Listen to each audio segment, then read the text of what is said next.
If you've ever considered breast augmentation, you may have heard of capsular contracture. This rare complication can affect the look and feel of your breast augmentation and breast implants. But what if I told you that you can minimize your risk of capsular contracture by choosing the correct breast implant shell or envelope? Today we're going to explore the evolution or history of breast implant shells, what's been going on, and help you to choose the best one for you.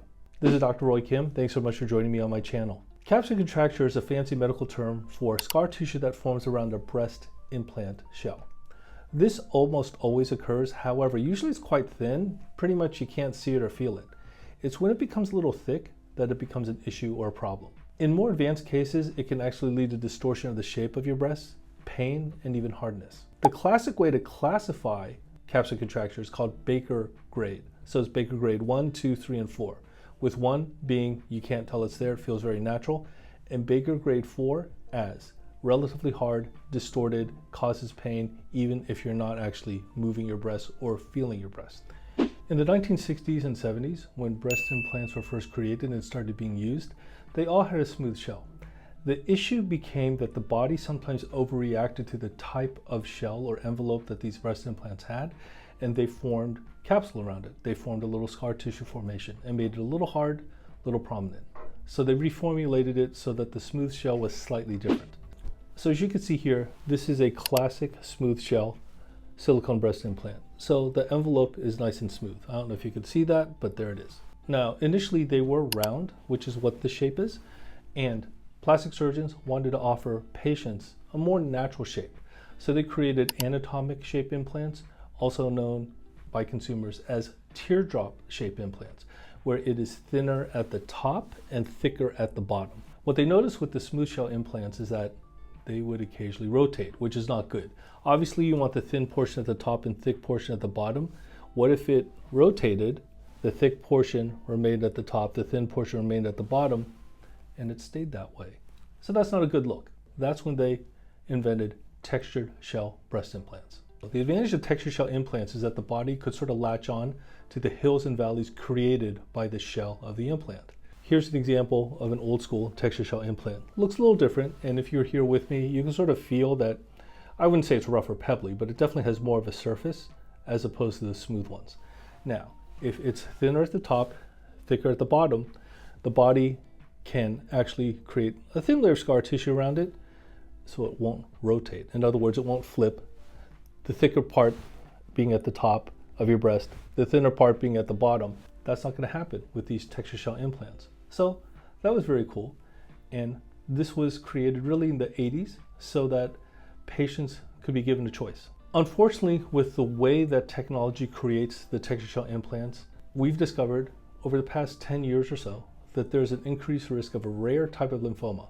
This lymphoma is known as BIA-ALCL, which stands for breast implant associated anaplastic large cell lymphoma. Fortunately, it's very rare, and the cure is really just to remove the implants. However, obviously as a patient, you don't really want that as a complication. This is why textured shell implants from Allergan have been pulled from the market, and other companies still make textured shell implants, however, they're not very popular. So now you're wondering, hey, textured shell implants, there's an advantage. There's less capsule formation. There's a little less hard capsule formation generically. Now we have to go back to smooth implants, which unfortunately have a slightly higher risk of capsular contracture. Plastic surgeons tried to fight this and successfully did so by placing smooth shell implants under the muscle. Anatomically though, or in terms of feel, there is an issue. It's a larger operation compared to placing it above the muscle, either under the fascia or just underneath the breast tissue. And sometimes there's an issue with longer healing with smooth shell implants placed under the muscle. Despite the fact that there is a lower risk of capsular contracture, there's still a risk. It's very rare, but it can still happen, despite the fact that we're putting it underneath the muscle in what we call submuscular or dual plane. In other words, putting it under submuscular or dual plane position. With smooth implants, there's a lower risk of BIA-ALCL. With textured implants, there's a higher risk of BIA-ALCL. Unfortunately, the risk of capsular contracture is a little higher with the smooth implants, even though they're placed underneath the muscle. So what are we going to do? The great news is that with the latest 6th generation breast implants, we are now able to give you a better shell, resulting in a much lower capsular contracture rate. So these are Motiva 6th generation breast implants. and they do have technically a smooth shell, but they call it sort of micro texturing. You can see here it's not as clear as a regular smooth, but it's not as like opaque or gray as the regular textured. If you actually feel this feels very smooth. However, it may not look very smooth. To be honest, according to biophysics, this is a smooth shell implant.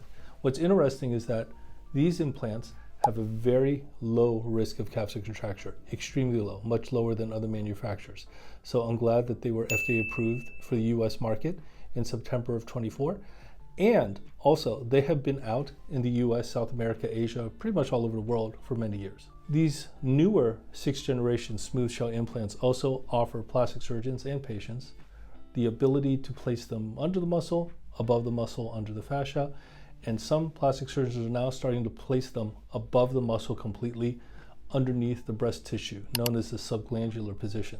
This allows a much lower risk of capsular contracture with the ability to still look and feel very natural. So studies have shown that breast augmentations are very happy after the procedure.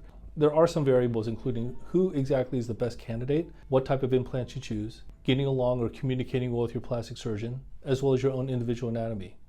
Definitely choose carefully in terms of the implant, the shell, as well as your plastic surgeon to figure out what's best for you.